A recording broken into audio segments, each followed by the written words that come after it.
Bonjour chers frères et sœurs de l'Église de Jésus, nous sommes aujourd'hui le vendredi 25 février 2022 et je vous invite à méditer avec moi Matthieu chapitre 17 versets 1 à 21. Les premiers versets nous décrivent la transfiguration de Jésus, c'est-à-dire les versets 1 à 13. Jésus prend Pierre, Jacques et Jean et monte sur la montagne.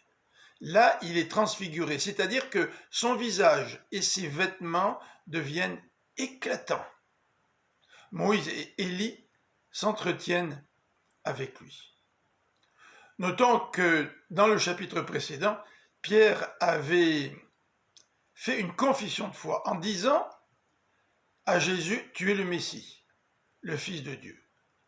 Et dans ce passage, Jésus va se révéler comme étant le Fils de Dieu. Quels sont les éléments qui confirment la divinité de Jésus?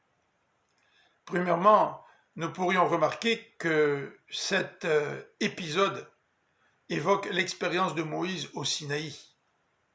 Jésus, c'est l'autre Moïse, celui qui va être précédé par Élie, en l'occurrence Jean-Baptiste.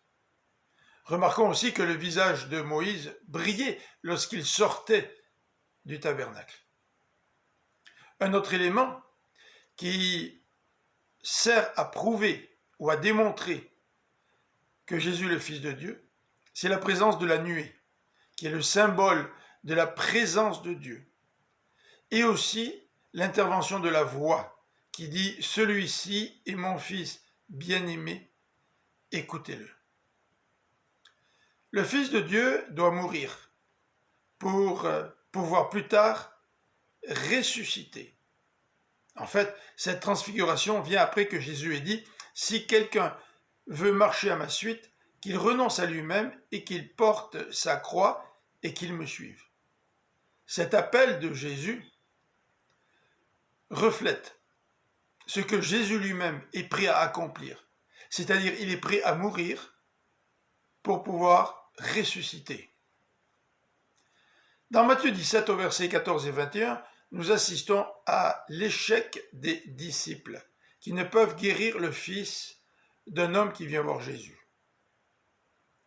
Jésus va intervenir, il va chasser le démon de ce fils qui fut guéri à l'instant même.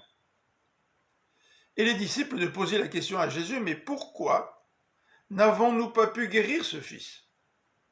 Et Jésus de leur répondre, parce que vous n'avez que peu de foi. Si vous aviez de la foi comme un grain de moutarde, c'est-à-dire un grain de petite taille, vous pourriez déplacer les montagnes. Je vous invite à écouter avec nous, dimanche matin, sur la chaîne YouTube de l'Église de Jésus, la prédication. Nous vous souhaitons une bonne fin de semaine, que le Seigneur vous bénisse. À lundi.